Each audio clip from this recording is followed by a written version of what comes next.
नमस्कार। दिल्ली की सड़ांधोज की राजनीति का परिणाम था दिल्ली के शाहीन बाग में 3 महीने तक चला अवैध रूप से धरना प्रदर्शन, जिसके परिणाम स्वरूप फरवरी माह में दिल्ली 4 दिन तक दंगों से जलती रही और 50 से अधिक लोगों की जान चली गई। दिल्ली दंगों के कारण परीक्षाएं टाल दी गई, स्कूल कॉलेज बंद कर दिए गए और अब दिल्ली की गंदी राजनीति के कारण कोरोना से दिल्ली का बुरा हाल हो रहा है। आश्चर्य तब होता है जब दिल्ली सरकार कोरोना मरीजों के लिए दिल्ली के सरकारी अस्पताल में बेहतर सुविधाएं होने का दावा करती है। कभी 7,000, कभी 6,000, कभी 30,000 बेड खाली होने का दावा करती है। ऐसे में दिल्ली के स्वास्थ्य मंत्री सत्येंद्र जैन जब कोरोना से ग्रसित होते हैं तो खुद के इलाज के लिए किसी निजी अस्पताल में भर्ती होते हैं। दिल्ली में फैले बेतहाशा कोरोना मरीजों की वजह से सीबीएसई को सुप्रीम कोर्ट के सामने 10वीं और 12वीं की परीक्षाएं टाल देने की बात स्वीकार करनी पड़ती है, फैसला लेना पड़ता है। दरअसल नाकामियों में मौलवियत हासिल करने वाले केजरीवाल के वर्तमान शिक्षा मंत्री और उप मुख्यमंत्री मनीष सिसोदिया जब यह कहते हैं कि मैं दिल्ली के शाहीन बाग के लोगों के साथ खड़ा हूं, तब उनकी मनोभावनाओं और विचारों को समझा जा सकता है।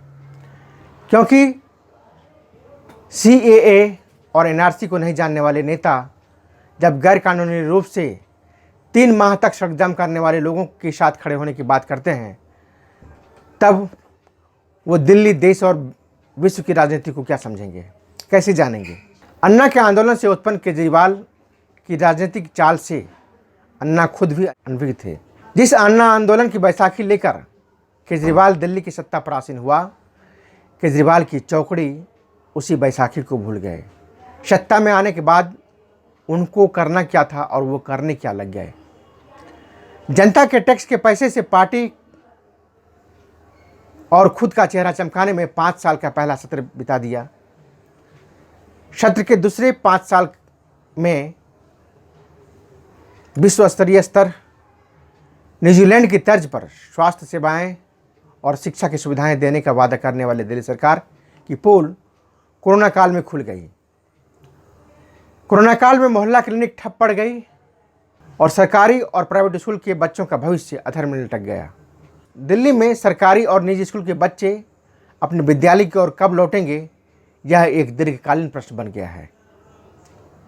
डॉक्टरों को वेतन नहीं मिल रहा है, डॉक्टर जान जोखिम में डालकर कोरोना मरीजों का इलाज कर रहे हैं और दुख की बात यह है कि डॉक्टरों की मौत भी कोरोना से हो रही है।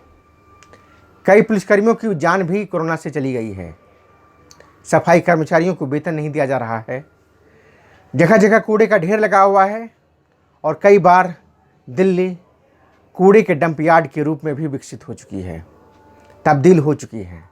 दरअसल मुफ्त की राजनीति करने वाले केजरीवाल दिल्ली में बिजली फ्री, पानी फ्री, बस में महिलाओं का चलना फ्री कर दिल्ली की जनता के सामने अपनी राजनीति चमकाना चाहते हैं।